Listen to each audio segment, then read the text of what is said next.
Terjebak utang judi online, Rengga nekat pesugihan, sate gagak. Kekayaan melimpah, tapi ia lupa diri. Satu persatu karyawannya jadi tumbal mengerikan.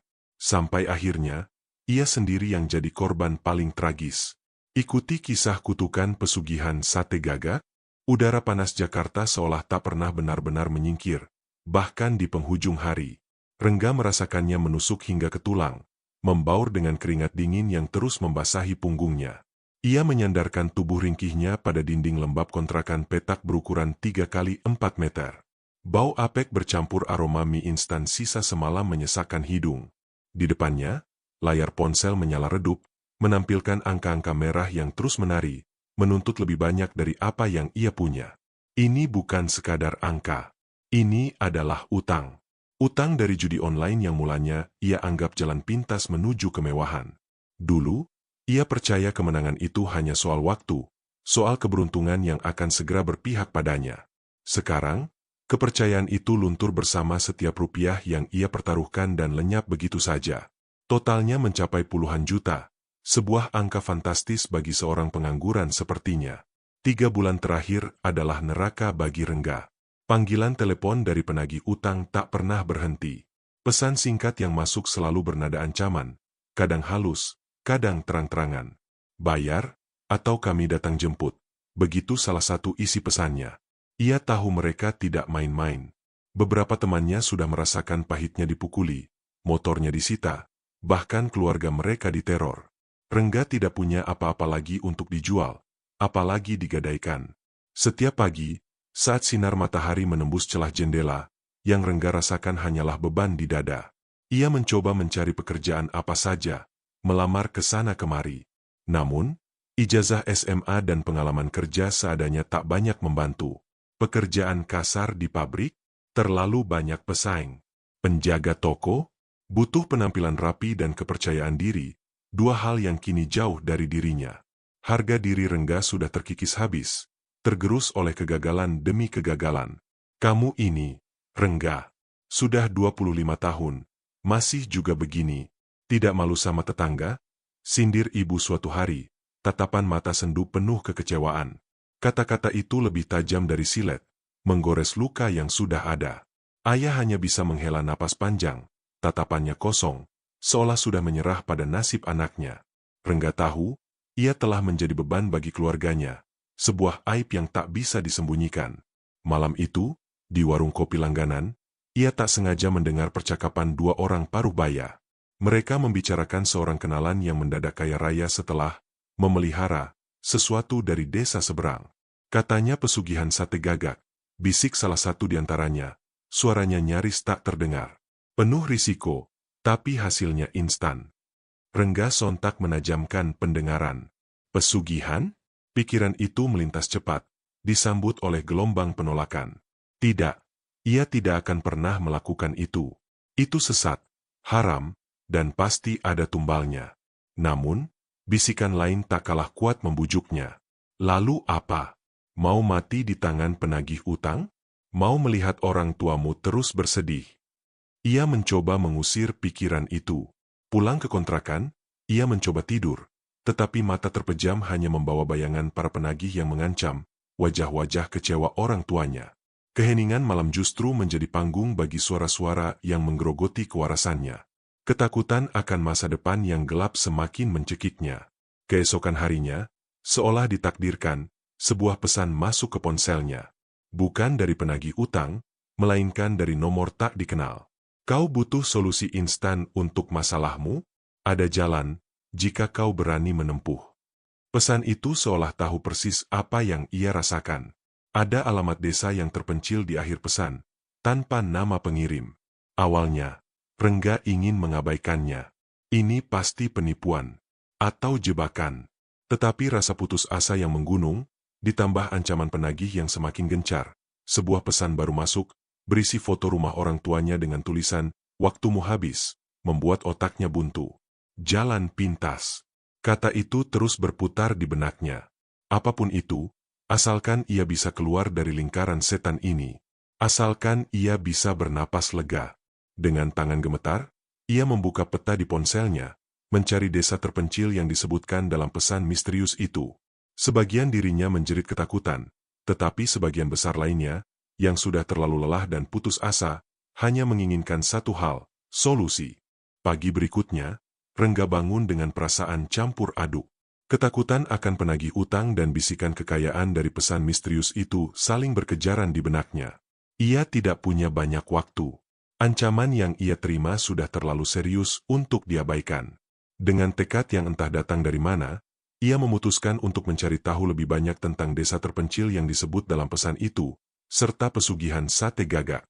Ia mulai bertanya-tanya secara terselubung pada beberapa kenalan lama yang punya jaringan luas di dunia gelap.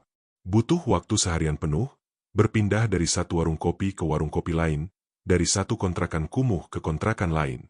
Beberapa orang menatapnya aneh, yang lain mendadak diam 1000 bahasa. Namun, akhirnya, seorang mantan bandar judi kecil yang bangkrut memberinya secercah informasi. Pesugihan Sate Gagak? Itu bukan main-main. Enggak, kata pria parubaya bernama Jarwo, suaranya pelan dan bergetar, meski ia dikenal garang. Aku pernah dengar. Lokasinya di Desa Pucung, tersembunyi di balik perbukitan sana. Yang melayani, namanya Mbah Karto. Dia bukan sembarang orang. Enggak, kalau kau nekat ke sana, siapkan mentalmu. Janjinya besar, tapi bayarannya kau akan tahu sendiri. Jarwo menatap Rengga dengan tatapan memperingatkan, seolah melihat bayangan kematian di wajah Rengga. Mendengar nama, Mbah Karto, dan Desa Pucung, membuat jantung Rengga berdegup kencang. Setidaknya, ia punya tujuan sekarang. Esok harinya, dengan sisa uang terakhir yang ia miliki, Rengga naik bus ekonomi menuju arah barat, lalu dilanjutkan dengan angkutan desa yang reot. Perjalanan itu terasa sangat panjang. Pemandangan kota perlahan berganti menjadi sawah dan pepohonan rimbun yang membentang luas. Semakin jauh ia melangkah, udara terasa semakin lembab dan dingin, diselimuti kabut tipis. Desa Pucung benar-benar terpencil, nyaris tidak tersentuh modernisasi. Jalanan tanah berbatu, rumah-rumah penduduk masih dari kayu dan bambu, dikelilingi hutan yang lebat. Tidak ada sinyal ponsel, seolah dunia luar tidak pernah ada di sini. Rengga merasa seperti masuk ke dimensi lain. Penduduk desa yang ia temui di jalan menatapnya dengan pandangan aneh, seolah ia adalah orang asing yang membawa hawa berbeda. Rasa tidak nyaman menyelimutinya.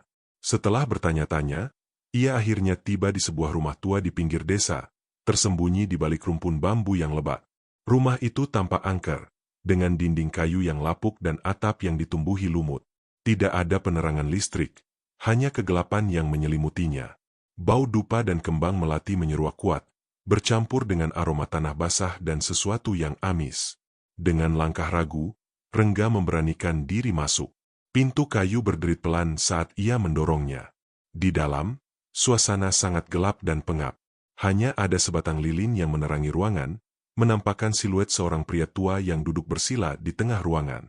Wajahnya keriput, rambutnya panjang tergerai dan memutih, matanya tajam dan menusuk, seolah melihat langsung ke dalam jiwa Rengga. Itulah Mbah Karto. Sudah kutunggu, anak muda. Suara Mbah Karto serak dan berat, menggaung di ruangan itu. Rengga merinding. Bagaimana Mbah Karto tahu ia akan datang? Kau datang karena masalah uang, bukan? Utang menumpuk, hidup sengsara. Mbah Karto terkekeh pelan. Tawa itu terdengar menyeramkan. Rengga menelan ludah. Betul, Mbah. Saya dengar. Dengar tentang Sate Gagak? Sela Mbah Karto, pandangan matanya semakin menusuk.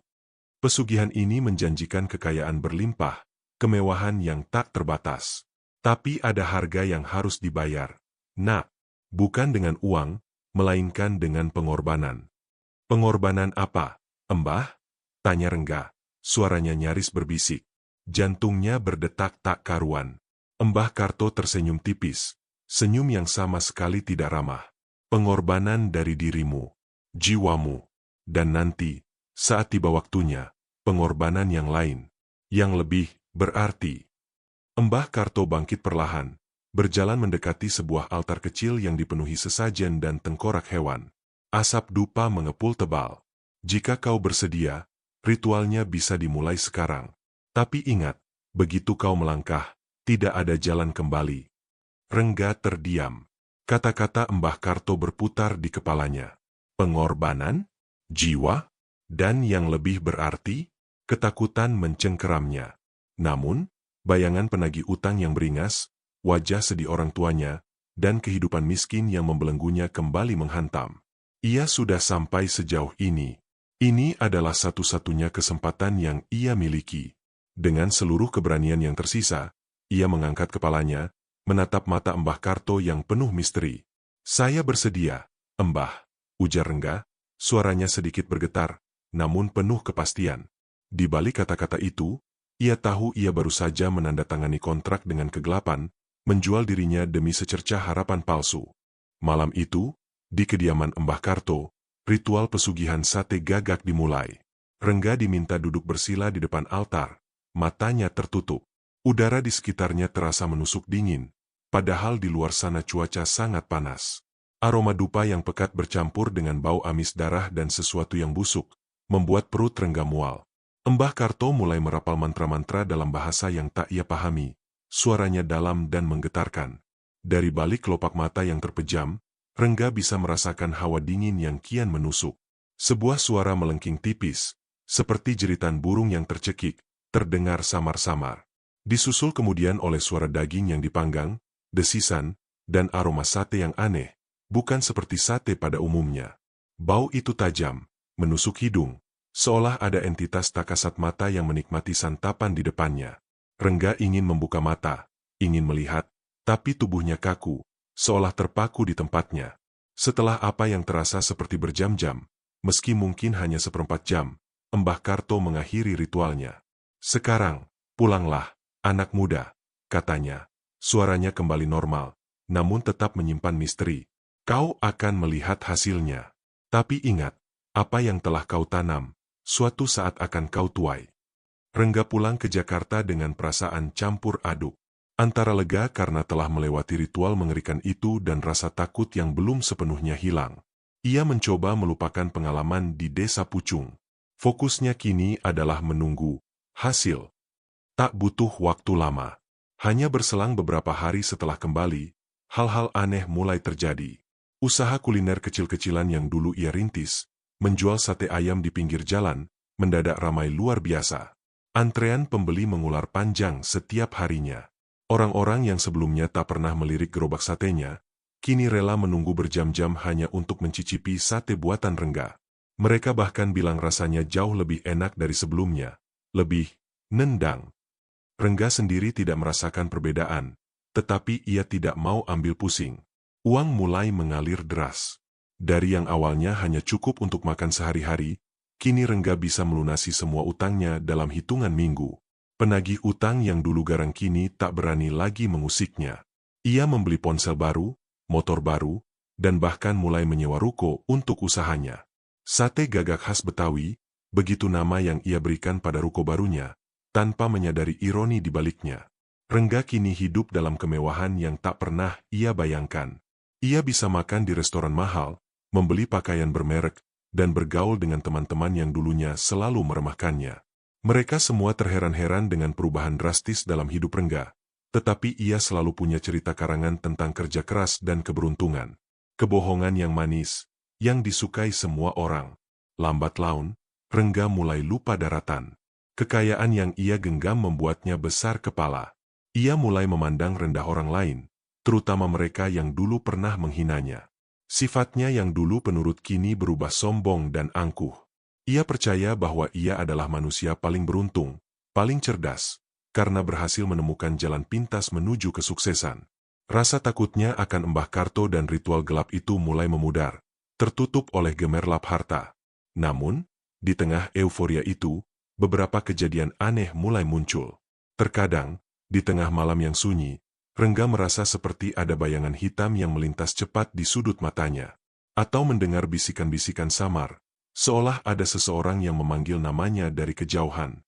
Bau amis yang mirip dengan bau saat ritual di rumah Mbah Karto seringkali tercium secara tiba-tiba di sekitar Rengga, bahkan di tempat-tempat yang bersih dan wangi. Rengga mencoba mengabaikan semua itu. Hanya kelelahan, pikirnya. Atau mungkin efek dari begadang. Ia tidak ingin merusak kebahagiaan barunya dengan pikiran-pikiran irasional. Ia memilih untuk terus menikmati kekayaannya, membeli lebih banyak barang, dan memperluas usahanya. Ia merekrut banyak karyawan baru, tak peduli dengan latar belakang mereka, asalkan bisa bekerja. Ia benar-benar menikmati perannya sebagai bos, meski ada sesuatu yang terasa kosong di dalam dirinya.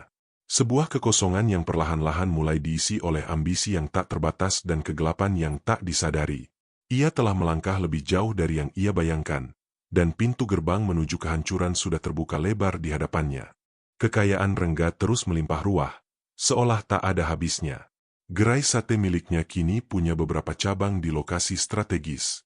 Ia bahkan mulai berinvestasi di bisnis lain, semua berkat sentuhan emas yang ia yakini berasal dari kecerdasannya sendiri. Namun, di tengah gemerlap itu, sebuah bayangan mulai memanjang, menutupi terang benderang yang ia nikmati. Bisikan-bisikan aneh yang dulu samar, kini semakin jelas dan mendesak. Mereka berbicara dalam benak Rengga, seringkali saat ia sendiri, di tengah keheningan malam yang sunyi. Suara-suara itu bukan lagi sekadar bisikan halus, melainkan perintah yang tegas, kadang bernada mengancam. Mereka mengingatkan Rengga akan janji yang harus ia penuhi. Awalnya, permintaan itu masih ringan. Berikan sesaji di tiap malam Jumat Kliwon, atau jangan pernah menolak pelanggan, walau mereka aneh. Rengga melakukannya tanpa banyak pertanyaan. Toh, itu tidak memberatkan dan kekayaannya semakin bertambah. Namun, seiring waktu, tuntutan itu mulai berubah. Kau harus menyingkirkan penghalang. Rengga mengerutkan kening. Penghalang apa? Suara itu tidak menjawab, hanya mengulang kata-kata itu terus-menerus hingga Rengga merasa gila. Ia mulai melihat karyawannya dengan tatapan berbeda. Siapa di antara mereka yang menjadi penghalang?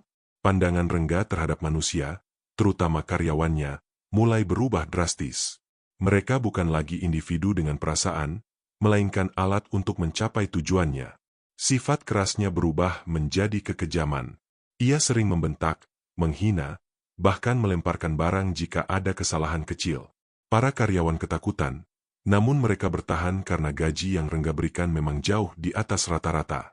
Suatu sore, salah seorang karyawan, Budi, berani mengutarakan keluhannya.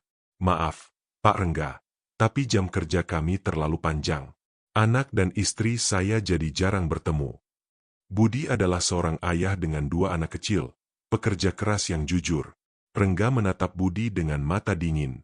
Bisikan dalam benaknya langsung menyala. Dia penghalang. Malam itu, setelah semua karyawan pulang, Rengga merasa tidak tenang. Bisikan itu terus menghantuinya. Ia tahu apa yang harus ia lakukan, walau hatinya bergolak. Dengan tangan gemetar, ia mencari nomor Mbah Karto. Mbah, bisakah kita bertemu? Tanyanya. Suaranya tercekat. Mbah Karto menyambutnya dengan senyum misterius. Sudah waktunya. Nak, apa yang kau terima, harus kau kembalikan. Alam semesta bekerja dengan keseimbangan. Rengga menjelaskan tentang Budi, tentang bisikan, penghalang, itu. Mbah Karto mengangguk-angguk. Mereka meminta tumbal. Nak, tumbal yang pertama. Sebagai bukti kesetiaanmu pada jalan yang kau pilih. Kata, tumbal, itu bagai palu godam yang menghantam dada Rengga. Ia tahu, inilah harga yang sesungguhnya. Harga yang ia takutkan sejak awal. Pergolakan batin Rengga mencapai puncaknya.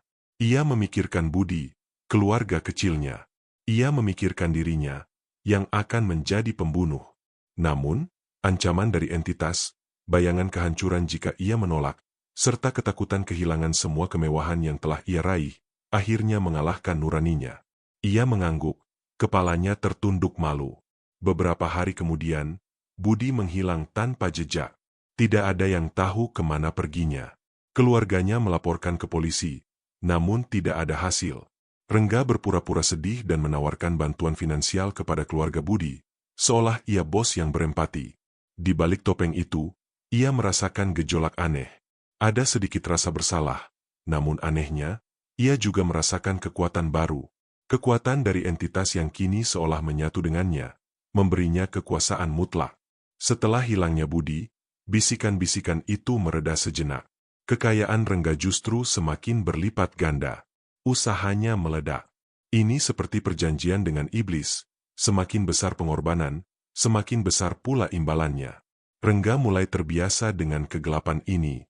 Bahkan, ia mulai menikmati sensasi kekuasaan yang ia dapat.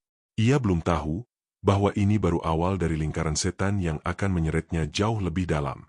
Sejak hilangnya budi, kekayaan Rengga memang melonjak drastis. Ada kepuasan aneh yang menjalar dalam dirinya, seolah ia telah membuktikan bahwa keputusannya benar. Rasa bersalah yang sempat menculiknya kini terkikis habis, digantikan oleh arogansi dan keyakinan diri yang berlebihan. Ia mulai mengabaikan hal-hal kecil, seperti noda darah samar di sudut rukonya yang tidak bisa ia jelaskan, atau suara tangisan lirih yang kadang terdengar dari dapur kosong di malam hari. Namun, ketenangan itu tidak bertahan lama. Setelah beberapa minggu, bisikan-bisikan itu kembali. Kali ini, mereka jauh lebih menuntut, lebih jelas, dan lebih mengerikan. Satu tidak cukup, suara itu mendengung di kepalanya, seolah ribuan gagak bersuara di dalam otaknya. Kau butuh lebih banyak untuk mempertahankan semua ini. Yang lebih segar. Rengga tahu apa artinya itu. Tumbal. Tuntutan untuk nyawa. Keringat dingin mulai membanjiri pelipisnya. Ia memang sudah mengorbankan budi, tapi membayangkan harus melakukannya lagi, dan lagi, dengan cara yang lebih brutal, membuat perutnya mual. Entitas itu tidak memberinya pilihan. Tekanan mental yang ia rasakan kian menjadi-jadi. Bisikan itu berubah menjadi teriakan memekakan telinga, terkadang disertai gambaran mengerikan tentang kehancuran dirinya jika ia menolak. Sebuah ilusi di mana semua kekayaannya lenyap dalam sekejap, ia kembali menjadi pengangguran yang terlilit utang, bahkan lebih parah dari sebelumnya. Ketakutan itu jauh lebih besar daripada sisa-sisa moralitas yang ia miliki. Rengga mulai melihat para karyawannya dengan tatapan yang berbeda. Mereka bukan lagi sekadar pekerja, melainkan objek. Daftar nama-nama karyawan berputar di benaknya. Siapa yang akan menjadi korban berikutnya? Entitas itu menuntut sesuatu yang lebih berarti, kali ini, bukan sekadar penghalang. Seseorang yang muda, sehat, dan punya masa depan cerah. Akhirnya, pandangannya jatuh pada Lastri. Seorang gadis muda, baru berusia 18 tahun, yang bekerja sebagai pelayan di salah satu cabangnya. Lastri periang, selalu tersenyum, dan sangat rajin. Ia bekerja keras untuk membiayai sekolah adiknya. Senyum polos Lastri, yang dulu sering Rengga acuhkan, kini justru menjadi daya tarik mengerikan bagi entitas yang menguasainya. Dia, suara itu berbisik, darahnya paling murni. Malam itu, Rengga memanggil Lastri ke ruko pusat dengan alasan lembur. Lastri datang dengan riang, tidak menyadari nasib buruk yang menantinya. Saat pintu ruko tertutup rapat, suasana berubah mencekam.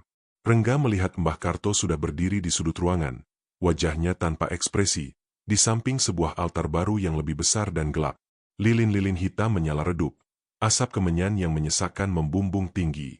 Ritual tumbal untuk Lastri jauh lebih brutal dan berdarah dibandingkan yang pertama. Rengga dipaksa menjadi bagian dari proses itu, tangannya berlumuran darah, matanya menyaksikan kengerian yang tak akan pernah bisa ia lupakan.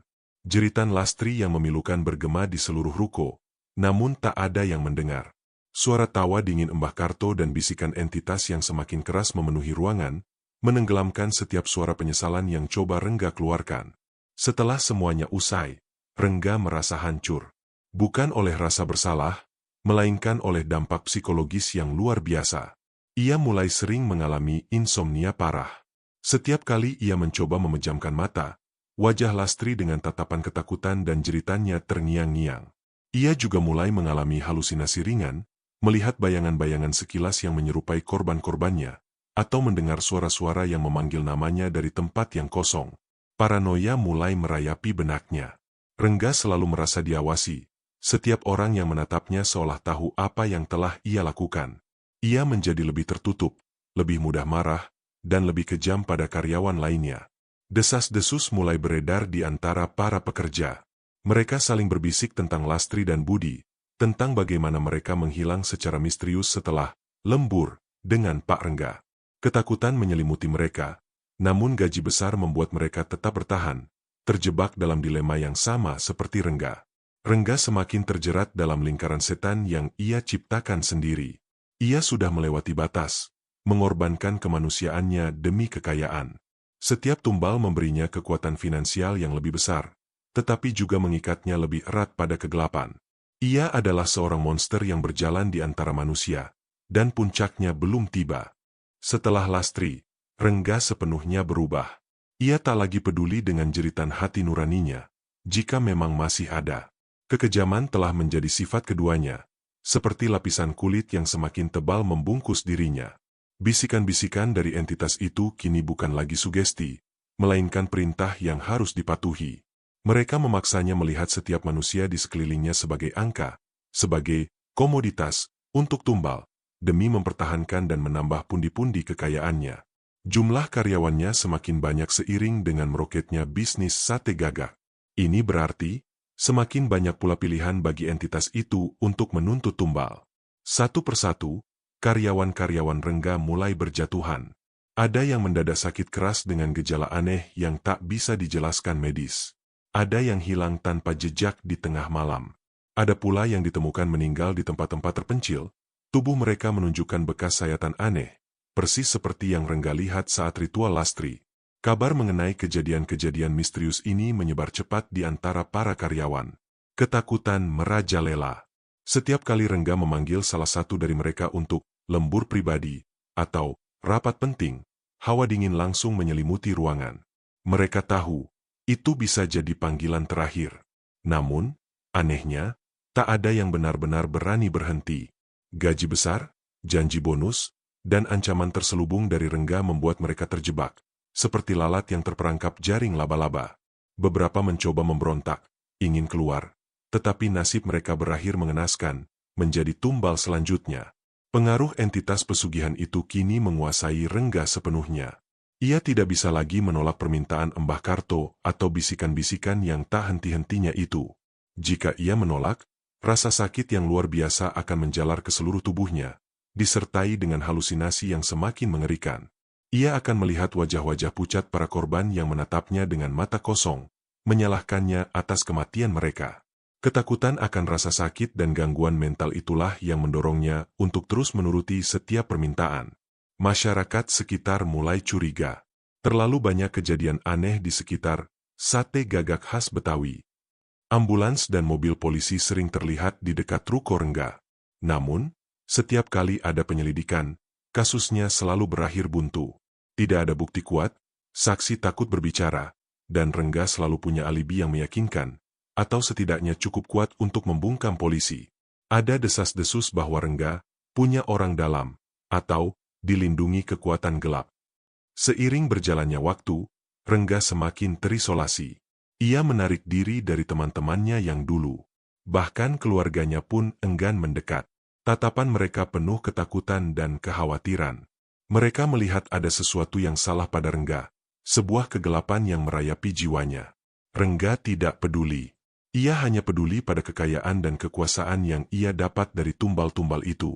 Ia menjadi penguasa dalam kerajaannya sendiri, sebuah kerajaan yang dibangun di atas darah dan nyawa. Setiap tumbal yang ia berikan, setiap nyawa yang ia renggut, justru semakin menguatkan ikatan antara Rengga dengan entitas itu. Ia tidak menyadari bahwa ia bukan lagi pemilik takdirnya sendiri. Ia hanyalah boneka yang ditarik ulur oleh kekuatan yang jauh lebih besar dan jahat. Lingkaran setan ini telah menutup rapat di sekelilingnya, tanpa ada celah untuk melarikan diri. Dan di tengah kegilaan ini, puncak kengerian yang sesungguhnya sudah menanti di depan mata, siap untuk menagih janji yang paling mengerikan. Malam itu, Rengga terbangun dari mimpi buruk yang lebih nyata dari biasanya. Ia melihat wajah-wajah pucat para karyawannya yang telah ia tumbal. Mereka tidak berteriak, tidak menangis, hanya menatapnya dengan mata kosong yang penuh kebencian. Keringat dingin membanjiri tubuhnya. Ia tahu, ini bukan mimpi biasa. Ini adalah peringatan. Bisikan-bisikan dari entitas itu kini bukan lagi sekadar perintah, melainkan desakan yang semakin gila. Kau belum memberikan yang terbaik. Suara itu menggeram di benaknya. Suaranya kini terdengar seperti lolongan ribuan makhluk kelaparan. Kau telah menahan diri. Kali ini, berikan aku yang paling berharga bagimu. Atau kau akan kehilangan segalanya, bahkan lebih dari yang pernah kau bayangkan. Rengga tahu apa yang dimaksud. Entitas itu menuntut tumbal yang paling dekat, paling murni, yang paling ia sayangi. Jantung Rengga mencelos. Siapa? Ia sudah tak punya siapa-siapa lagi yang bisa ia sebut sayang. Orang tuanya sudah lama tak ia temui, teman-temannya menjauh. Ia hidup dalam isolasi. Namun, entitas itu seolah membaca pikirannya. Tiba-tiba, sebuah gambaran muncul di benak Rengga. Wajah seorang anak kecil yang pernah ia tolong beberapa waktu lalu, anak dari salah satu karyawan lamanya yang sempat sakit parah. Anak itu polos, bersih, dan Rengga merasa sedikit terikat padanya. Sebuah ikatan aneh yang tersisa dari kemanusiaannya yang terkikis. Dia, suara itu menggelegar, darah paling murni yang bisa kau tawarkan. Rengga menolak. Untuk pertama kalinya, ia memberontak. Tidak, teriaknya dalam hati. Aku tidak akan melakukan itu. Dia tidak bersalah. Ia memohon, meratap, berjanji akan memberikan apapun asalkan bukan anak itu. Tubuhnya gemetar, rasa sakit menjalar di sekujur tubuhnya, seolah ada jutaan jarum menusuk kulitnya. Halusinasi semakin menjadi. Ia melihat entitas itu, bukan lagi sekadar bayangan. Sosok hitam mengerikan, bertubuh kurus kering dengan sayap gagak raksasa, dan mata merah menyala, berdiri menjulang di depannya. Aroma amis dan busuk langsung menyeruak, membuat Rengga ingin muntah. Entitas itu tertawa, tawa yang menusuk telinga, penuh kekejian. Kau pikir bisa menolakku? Kau telah menjual jiwamu kepadaku. Rengga, kau adalah milikku. Entitas itu menjulurkan tangan kerangka hitamnya, mencengkeram leher Rengga. Rasa sakit yang tak terhingga langsung menghantamnya. Rengga terbatuk, megap-megap, mencoba melepaskan diri. Ia melawan, meninju, menendang, tetapi semua sia-sia. Cengkeraman itu semakin kuat, mencekiknya hingga napasnya terhenti. Dalam pandangan kabur yang terakhir, Rengga melihat wujud aslinya yang mengerikan. Bayangan-bayangan Lastri, Budi, dan semua korban lain melayang di sekelilingnya, menatapnya dengan senyum puas. Mereka seolah berbisik, rasakan apa yang kami rasakan. Saat kesadarannya memudar, Rengga merasakan perubahan mengerikan pada tubuhnya sendiri. Kulitnya terasa terbakar, tulangnya bergeser, dagingnya seolah terkoyak. Suara tulang retak terdengar jelas, seperti dahan kering yang dipatahkan. Ia mencoba berteriak, tapi tak ada suara yang keluar. Ia tidak lagi bisa membedakan mana kenyataan dan mana ilusi. Inilah puncaknya. Entitas yang selama ini ia puja, yang memberinya kekayaan, kini menuntut yang paling utama, dirinya sendiri. Rengga telah menjadi tumbal terakhir dalam pesugihan yang ia mulai. Ia telah menghancurkan hidup banyak orang, dan kini, ia merasakan penderitaan yang sama, bahkan jauh lebih parah, karena ia masih sadar akan setiap detik rasa sakit yang menimpanya. Ia adalah bukti hidup dari bahaya keserakahan, boneka terakhir yang dihancurkan oleh dalang kegelapan. Setelah malam kengerian itu, Rengga memang masih hidup. Namun, kehidupan yang ia jalani tak ubahnya neraka yang bergerak. Kekayaannya, yang dulu melimpah ruah, kini menciut dengan cepat. Cabang-cabang, sate gagak khas Betawi, mulai sepi pembeli, satu persatu tutup. Pegawai yang masih tersisa memilih pergi, tidak tahan dengan perubahan drastis pada Rengga dan aura mencekam di sekitar ruko. Uang di rekeningnya menguap entah kemana. Aset-asetnya hilang seperti ditelan bumi.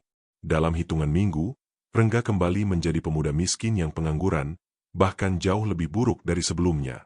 Yang paling mengerikan bukanlah kemiskinan yang kembali menghantamnya, melainkan perubahan pada dirinya sendiri. Tubuh Rengga mulai menunjukkan tanda-tanda mengerikan. Kulitnya pucat pasi, seperti mayat.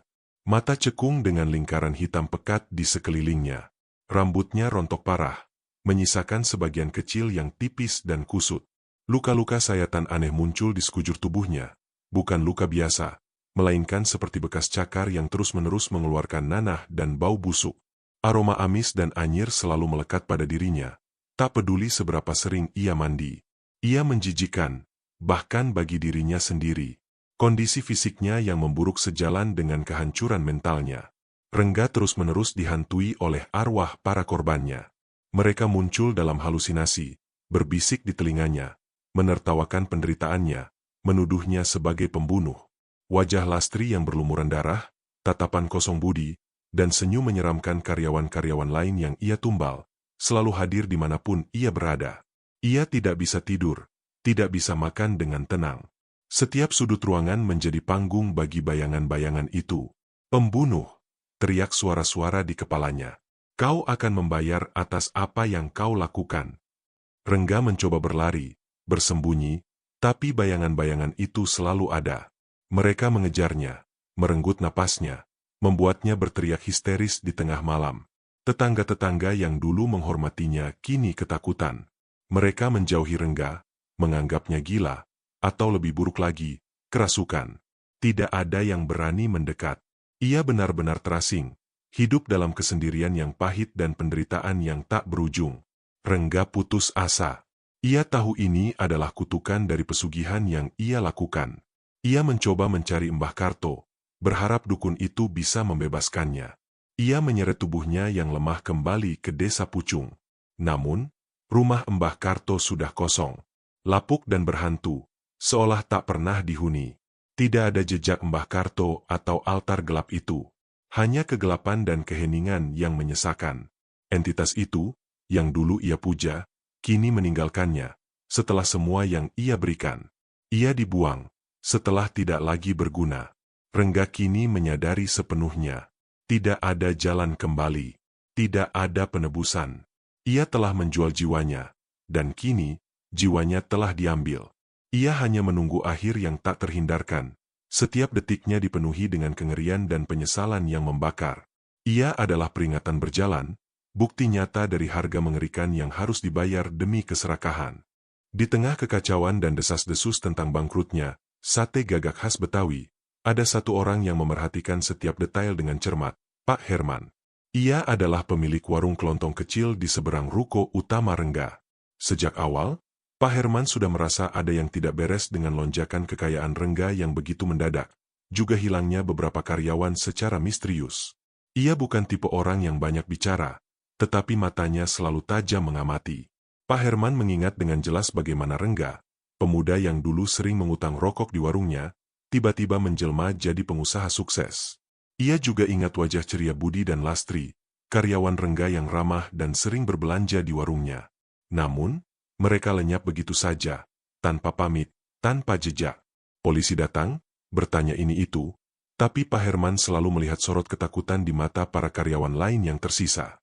Mereka bungkam, seolah ada ancaman tak terlihat yang membungkam mereka. Ketika Rengga mulai menunjukkan tanda-tanda kegilaan, berteriak sendirian di tengah malam, tubuhnya yang mulai membusuk, dan bau busuk yang selalu mengikutinya, kecurigaan Pak Herman semakin menguat. Ia sering melihat Rengga mondar-mandir di dekat rukonya yang kini sudah tutup, tatapannya kosong, seperti orang gila. Suatu malam, ia bahkan melihat Rengga mengais-ngais sampah di depan ruko, menggumamkan nama-nama orang yang sudah meninggal. Ini bukan penyakit biasa, gumam Pak Herman pada istrinya, yang hanya bisa mengangguk ketakutan. Ini ada hubungannya dengan itu. Pak Herman memutuskan untuk mencari tahu. Ia mulai berbicara dengan para mantan karyawan Rengga yang sudah berhenti. Awalnya sulit, mereka semua takut. Tapi setelah Pak Herman meyakinkan mereka bahwa ia hanya ingin tahu kebenaran demi keselamatan desa, perlahan mereka mulai bercerita. Kisah-kisah tentang jam kerja yang tak manusiawi, tentang teriakan-teriakan aneh dari dalam ruko di malam hari, dan yang paling mengerikan, tentang Mbah Karto. Seorang mantan koki bernama Joko, dengan suara gemetar, bercerita, "Saya pernah melihat Pak Rengga dan Mbah Karto membawa masuk sesuatu ke dalam ruko, tengah malam. Seperti bungkusan besar. Baunya amis sekali, Pak. Persis bau darah segar." Joko juga mengisahkan tentang ritual-ritual kecil yang Rengga lakukan diam-diam di dapur ruko, seperti menabur bubuk aneh dan membakar dupa yang berbau busuk. Petunjuk-petunjuk itu mulai membentuk sebuah gambaran mengerikan di benak Pak Herman. Ia teringat cerita-cerita lama tentang pesugihan yang menuntut tumbal, cerita yang sering diolok-olok orang kota. Tapi melihat kondisi Rengga sekarang, dan hilangnya banyak orang, Pak Herman tidak bisa lagi meragukannya. Suatu dini hari, saat semua orang masih terlelap, Pak Herman memberanikan diri. Ia menyelinap masuk ke dalam ruko Rengga yang sudah kosong dan gelap. Bau amis masih kuat tercium di sana, menusuk hidung. Dengan senter kecil di tangannya, ia menyisir setiap sudut. Di bagian belakang ruko, dekat dapur, ia menemukan sebuah ruangan kecil yang terkunci rapat dari luar. Pak Herman mendobraknya. Di dalam, ia menemukan altar batu dengan bekas noda darah kering yang sudah menghitam. Di sekelilingnya, ada sisa-sisa sesajen yang membusuk, dan tumpukan tulang-tulang kecil yang entah milik hewan apa. Sebuah buku usang tergeletak di samping altar, dengan sampul kulit hitam dan tulisan tangan yang aneh. Itu adalah buku catatan ritual. Dengan tangan gemetar, Pak Herman membuka buku itu. Halaman-halaman di dalamnya dipenuhi tulisan tangan Rengga, mencatat setiap ritual, setiap tumbal, dan setiap nama korban. Ia melihat nama Budi, Lastri, dan banyak nama lainnya yang selama ini hilang. Kengerian yang sesungguhnya menghantam Pak Herman. Ia memuntahkan isi perutnya di lantai, jijik dan ngeri. Ini bukan hanya tentang keserakahan, ini adalah pembantaian. Pak Herman tahu ia tidak bisa tinggal diam. Kebenaran ini harus terungkap, demi para korban, demi desa. Ia harus membawa bukti ini kepada pihak berwajib, tidak peduli seberapa besar risikonya. Bayangan Rengga yang kini hidup dalam penderitaan, dan semua nyawa yang telah ia renggut, menjadi pemicu keberaniannya. Dengan jantung berdegup kencang, Pak Herman membawa buku catatan ritual dan beberapa bukti lain yang ia temukan di ruko Rengga. Tangannya gemetar saat ia menyerahkan semua itu kepada polisi. Awalnya, polisi tampak skeptis. Cerita tentang pesugihan sering dianggap isapan jempol, tahayul belaka. Namun, bukti fisik berupa buku dengan daftar nama korban yang hilang dan bercak darah kering yang masih menempel di altar batu, memaksa mereka untuk bertindak. Penyelidikan mendalam pun dimulai. Para mantan karyawan dan beberapa warga desa yang selama ini takut berbicara, kini memberanikan diri. Mereka memberikan kesaksian tentang perubahan Rengga, tentang hilangnya rekan-rekan mereka, dan tentang aura menyeramkan yang menyelimuti sate gagak khas Betawi. Cerita-cerita itu saling melengkapi, membentuk sebuah gambaran yang mengerikan tentang apa yang sebenarnya terjadi di balik kesuksesan semu Rengga. Polisi dan tim forensik kemudian mendatangi ruko Rengga. Mereka menemukan sisa-sisa ritual yang lebih banyak dari yang dilihat Pak Herman. Bau amis yang menyengat dan suasana gelap di dalam ruko membuat siapapun yang masuk merinding. Penemuan beberapa barang pribadi milik korban yang hilang di dalam ruko semakin menguatkan dugaan. Ini bukan hanya kasus orang hilang, ini adalah kasus pembunuhan berantai yang terencana, didorong oleh praktik pesugihan. Pada saat yang sama, berita tentang kondisi Rengga yang semakin memburuk telah menyebar luas. Banyak yang melihatnya berkeliaran di sekitar kompleks ruko yang sudah bangkrut, dengan kondisi fisik yang mengenaskan dan perilaku yang tidak lagi waras. Polisi akhirnya berhasil menemukan Rengga di sebuah gubuk reot di pinggir kota, tempat ia bersembunyi setelah kekayaannya lenyap. Wujud Rengga saat ditemukan jauh dari kata manusia. Tubuhnya kurus kering, kulitnya dipenuhi luka busuk yang menganga, matanya merah menyala dan kosong, dipenuhi kegilaan. Ia terus-menerus bergumam tidak jelas, kadang tertawa sendiri, kadang menjerit ketakutan, seolah melihat sesuatu yang tak kasat mata. Bau busuk yang sangat menyengat menguar dari tubuhnya. Ia tidak lagi bisa berbicara dengan jelas, hanya rintihan dan gumaman. Saat polisi mencoba mendekat, Rengga meronta, mencakar, dan mencoba menyerang. Ia tidak mengenali siapapun, termasuk dirinya sendiri. Dalam keadaan setengah sadar, di tengah rontaannya, ia sesekali mengucapkan nama-nama korbannya, diikuti dengan kata-kata penyesalan yang terdengar seperti erangan hewan. Maafkan aku. Lastri, Budi, aku tidak sanggup. Pemandangan Rengga yang hancur, baik fisik maupun mental, menjadi bukti nyata kengerian dari pesugihan sate gagak. Ia telah memakan habis dirinya sendiri. Tidak ada lagi sisa-sisa kemanusiaan dalam dirinya, hanya tubuh yang membusuk dan jiwa yang hancur. Ia adalah pelajaran hidup yang brutal tentang bahaya keserakahan yang membutakan mata. Berita tentang kebenaran di balik kasus sate gagak mengguncang kota. Masyarakat terkejut, marah, dan yang terpenting, ketakutan. Mereka yang dulu mengagumi Rengga kini merasakan kengerian yang mendalam. Ruko Rengga yang kini terbengkalai menjadi tempat yang dijauhi, dianggap angker dan terkutuk. Beberapa orang berusaha melakukan ritual pembersihan, berharap dapat mengusir energi negatif yang tersisa di sana. Kisah Rengga menjadi peringatan menakutkan, dongeng horor yang diceritakan dari mulut ke mulut, tentang bagaimana jalan pintas menuju kekayaan bisa berujung pada kehancuran yang paling mengerikan.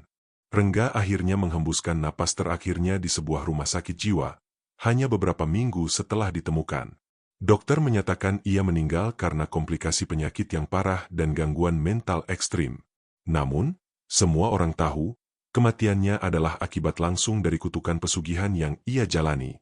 Tubuhnya dimakamkan secara sederhana, tanpa ada keluarga yang mendampingi, tanpa ada tetangga yang melayak.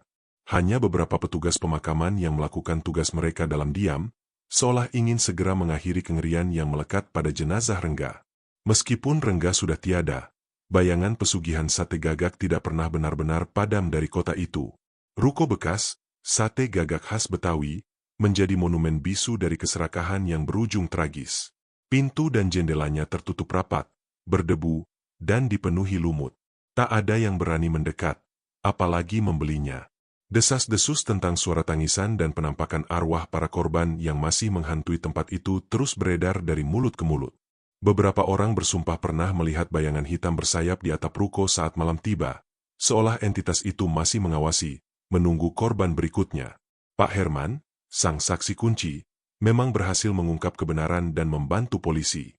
Namun, ia tidak pernah bisa sepenuhnya melupakan apa yang telah ia lihat dan dengar. Ia sering terbangun di malam hari dengan keringat dingin, teringat wajah Lastri dan Budi, atau bau amis yang menusuk hidung saat ia menemukan altar berlumuran darah itu. Warung kelontongnya tetap buka, tapi Pak Herman kini menjadi lebih pendiam dan sering melamun. Ia selalu mengingatkan cucu-cucunya untuk tidak mudah tergiur oleh kekayaan instan, selalu menekankan pentingnya kerja keras dan kejujuran. Masyarakat kota, khususnya di lingkungan tempat Rengga tinggal dan berbisnis, masih merasakan trauma mendalam. Kisah Rengga menjadi semacam dongeng urban yang diceritakan kepada anak-anak sebagai peringatan. Jangan pernah bermain-main dengan pesugihan. Lihat apa yang terjadi pada Rengga si penjual sate gagak. Begitu kira-kira pesan yang mereka sampaikan. Ketakutan akan praktik gelap itu semakin mengakar, membuat banyak orang kini lebih memilih hidup sederhana daripada harus mencari jalan pintas yang berujung petaka. Bahkan setelah bertahun-tahun, ada sensasi aneh yang masih terasa di udara. Bukan hanya di sekitar ruko bekas sate gagak, tetapi juga di beberapa sudut kota yang dulunya pernah menjadi lokasi usaha Rengga. Seolah, sebagian dari kutukan itu telah menyebar, meninggalkan jejak ketidaknyamanan yang sulit dijelaskan. Beberapa orang percaya bahwa entitas yang dipanggil Rengga tidak pernah benar-benar pergi. Ia hanya mencari inang baru, atau menunggu saat yang tepat untuk kembali menampakkan diri, mencari jiwa-jiwa putus asa yang lain. Kisah Rengga adalah sebuah peringatan abadi. Sebuah pengingat bahwa jalan pintas menuju kekayaan seringkali berujung pada jurang kehancuran yang tak berdasar. Keserakahan, jika dibiarkan membutakan mata hati, akan menuntut harga yang jauh lebih mahal dari apapun yang bisa dibayangkan. Dan terkadang, bayangan dari kesalahan masa lalu akan terus menghantui, tak peduli seberapa jauh kita mencoba melarikan diri, atau seberapa dalam kita mencoba menguburnya.